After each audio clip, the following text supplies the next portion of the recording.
If you do not, they aren't going to go to great lengths to help you find your way. My father turned the car under the iron and brick archway, and I was sucked in. Hard.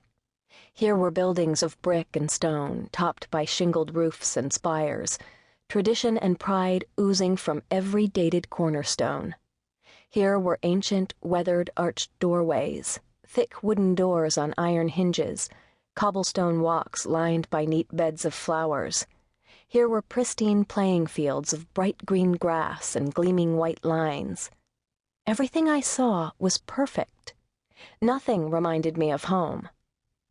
"Reed, you're the navigator. Where do I go?" my father asked.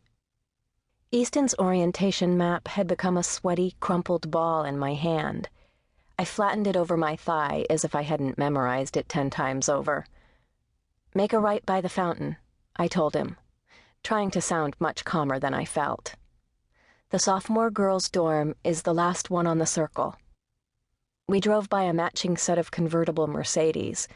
A girl with blonde hair stood idly by while a man, her father, her butler, unloaded a huge set of Louis Vuitton luggage onto the curb. My dad whistled. "These people sure know how to live," he said, and I was instantly irritated by his awe, even though I felt it myself. He ducked his head so he could see up to the top of the clock tower, which I knew from my many hours of paging through the Easton catalog marked the ancient library. What I wanted to say was, "Dad!" What I said was, "I know." He would be gone soon, and if I snapped at him, I would regret it later when I was alone in this strange picture book place. Besides, I had a feeling that girls like the one we had just seen never said things like, "Dad!" Outside the 3 imposing dorms that stood around the circle at the midpoint of the hill, families kissed and hugged and checked that everyone had everything they needed. Boys in khakis and white shirts kicked around a soccer ball, their blazers tossed aside, their cheeks blotched and ruddy.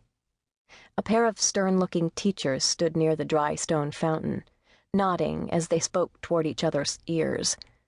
Girls with shimmering hair compared schedules, laughing and pointing and whispering behind their hands.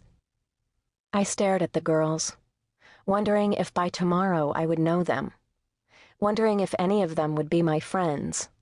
I had never had many girlfriends, or any, actually.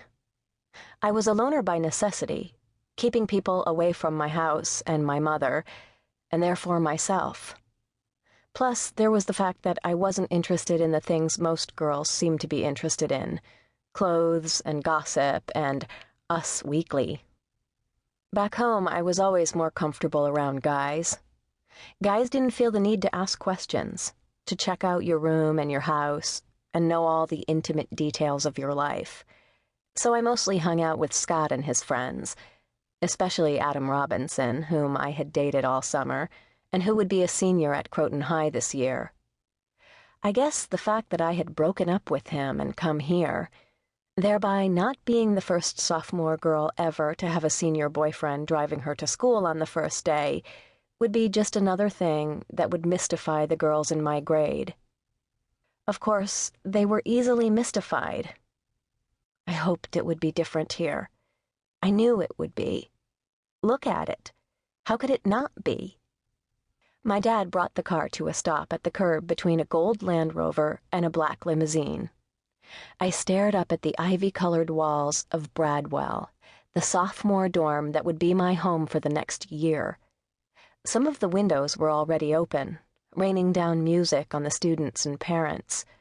Pink curtains hung in one room, and inside, a girl with jet-black curls moved back and forth, placing things, making it hers. "Well, here we are," my dad said. There was a pause. "You sure about this, kiddo?"